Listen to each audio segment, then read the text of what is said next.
welcome back to my channel, or welcome to my channel if you are new. So today's video, if you couldn't tell by the title, is going to be tips for how to survive a deployment. This video is going to include not only tips but also some things that you should start thinking about from the second that you find out about a deployment. Now, if you are new to my channel, my name is Brittany. I am 25 years old and I am married to the love of my life, who also happens to be my high school sweetheart, Steven. He is in the Air Force and we are currently stationed overseas in Italy. We have two pets. We have one German Shepherd and one cat, and we've almost been married for 6 years. So I asked you guys over on Instagram what type of military related content that you guys wanted to see from me, and a lot of the replies had to deal with deployments. It is no secret that that is definitely one of the downfalls that come with this military lifestyle. However, I hope that this video can give you some really great tips to help you get through it if you've got one coming up. So let's go ahead and get into the video. Now, when I saw the answers coming in that you guys wanted to see deployment related videos, I went to YouTube to try to do a little bit of research, and I watched a couple videos, and one thing that I noticed that a lot of the videos were missing,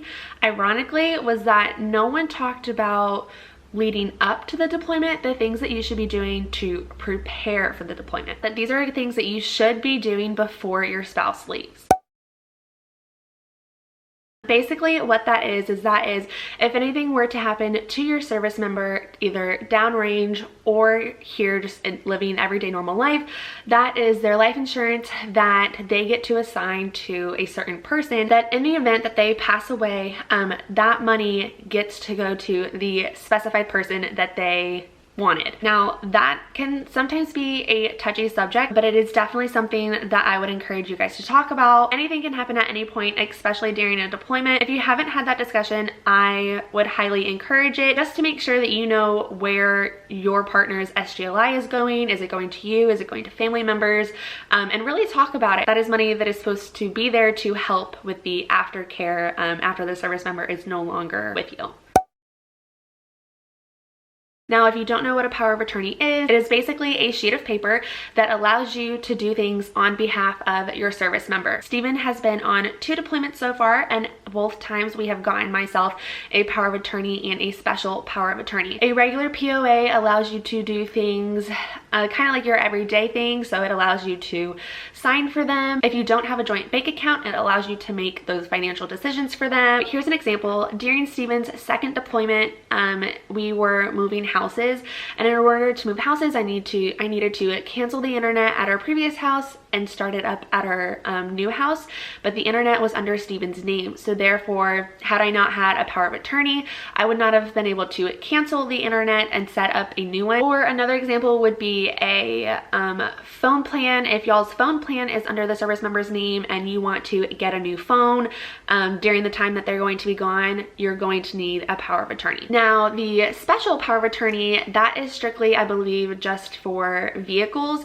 So if any of your vehicles that you have are under the service member's name, that allows you to do anything that you need to do with the vehicles. So as you might guess it, power of attorneys do have a lot of power, and I have heard some horror stories with power of attorneys that, you know, the service member goes downrange and then they come back and the spouse has bought a brand new car without the service member's approval, because that you can do that with a power of attorney. You don't need them there. That's what that paper is for. Or just make sure that you and your partner are on the same page when it comes to power of attorneys and what your guys' plans are while they're gone.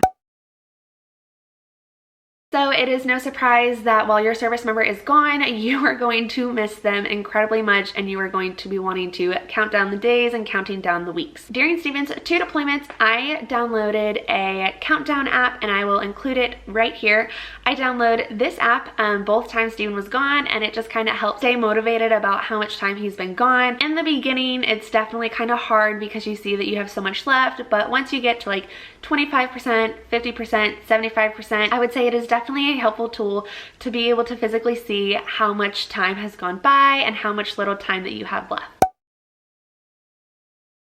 The funny thing is about a routine is that can look very different for many people, but you really want that for the structure to make it not feel like the hours are going by so slow and you have no idea what to do. So I would definitely suggest maybe waking up at a specific time, going for a walk, drinking your morning coffee outside. You know, try to break up your day into intervals, all right? You have your first half of the day, then you have your second half of the day, and then you have nighttime. And try to fill it with things that you enjoy.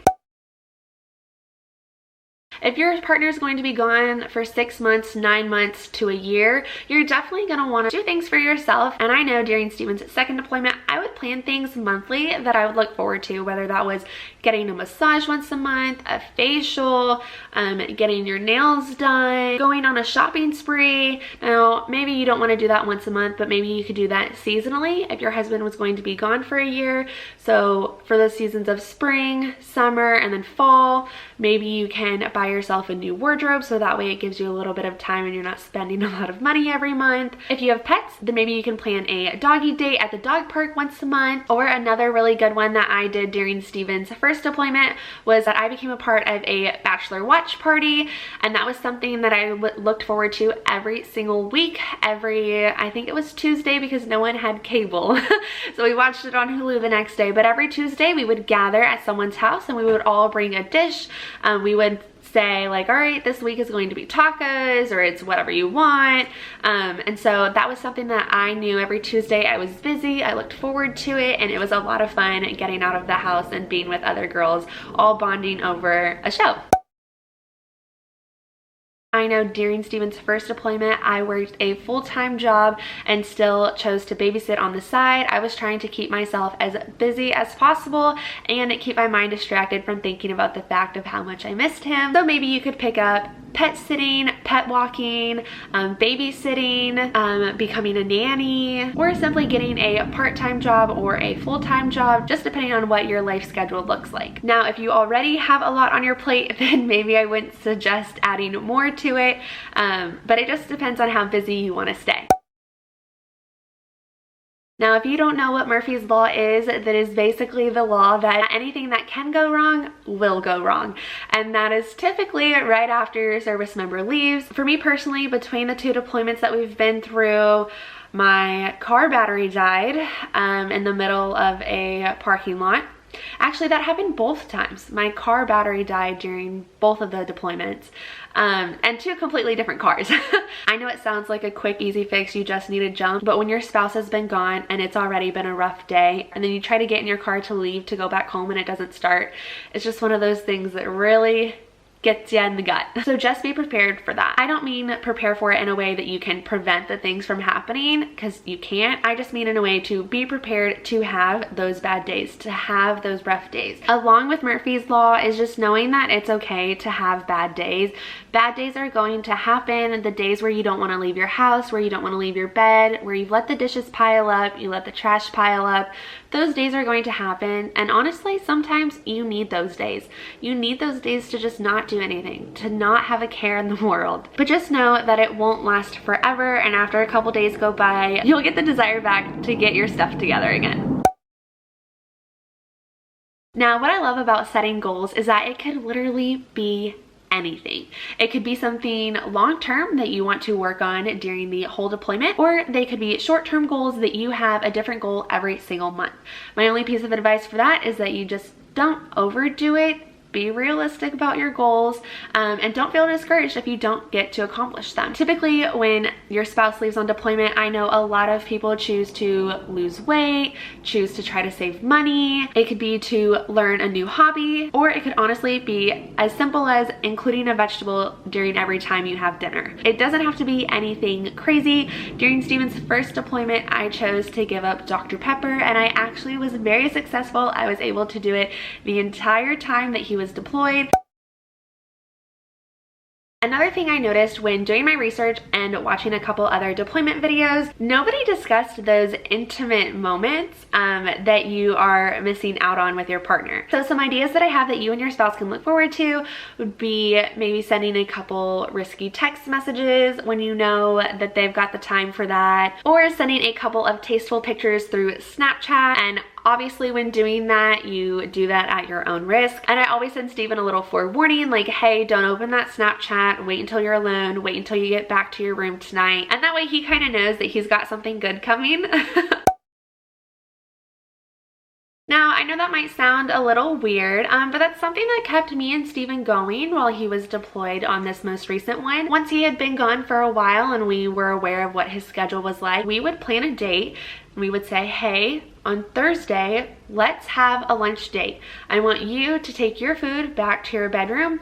I'll make sure I have my dinner cooked here, and let's sit down and let's eat together. Let's talk about what's been going on. Let's have this moment where there's no TVs, you're not in the DFAG, no one's coming up to you and saying hey and interrupting this special moment that we're trying to have. It's super sweet and it's a really great way to keep that intimacy there. I know it would always leave both of us at the end of that conversation feeling like, wow, we really needed that and I didn't know how much.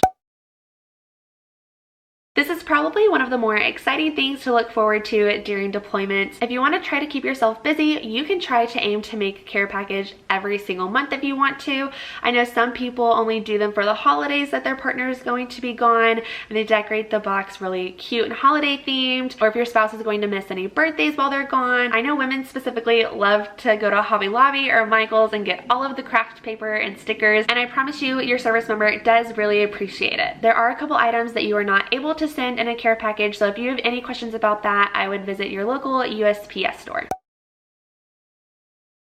Every single time 4th of July comes around, I would get so excited and I would wait until the 4th of July items then go on clearance, because you guys know 4th of July is all red, white, and blue. And that's typically, at least for me, what I try to decorate my home in when Steven is coming back from a deployment. It's a homecoming, it's super welcoming, and if you wait until they go on clearance, you can get amazing deals. And the places that you would want to check out for the 4th of July clearance items would be places like Michael's, Hobby Lobby, Joann's, and probably any other craft stores just like those. Now, just because you're buying the items in July, that does not mean that your partner needs to come home in July. Steven came home in August for one of his deployments and then the other one in December, and I still bought those supplies, so that way I got them at an incredible deal, saving money. But not only that, during the month of December when Steven came home, I was not going to be able to find any red, white, and blue decor items. That's why you want to buy them when you see them and just save them. I know support can look very different to a lot of people, but really it's just about having someone that you know that you can call that will always be there to pick up the phone, whether that is a best friend, family members, your neighbor, co-workers. It's just finding the people that are going to be there for you to help lift you up during the hard days that you are about to endure. You want to find people that are going to lift you up and not bring you down. You want to find people that are going to be able to lend you a listening ear and a helpful hand. All right, you guys, and that concludes today's video. I hope that you guys really enjoyed it. Let me know down in the comments, what did you think about my tips? Was there any that you were surprised about? Were there any that you hadn't even thought of? Or do you have anything that you want to add? Let me know down in the comments below. Thank you so much for watching today's video. If you haven't already, go ahead and hit that red subscribe button and leave me a big thumbs up. It lets me know that you guys really enjoyed this video and I can start making more content like this. If you have any other military video suggestions, go ahead and leave those down in the comments as well. Thank you guys so much for watching, and I will catch you in my next one. Bye.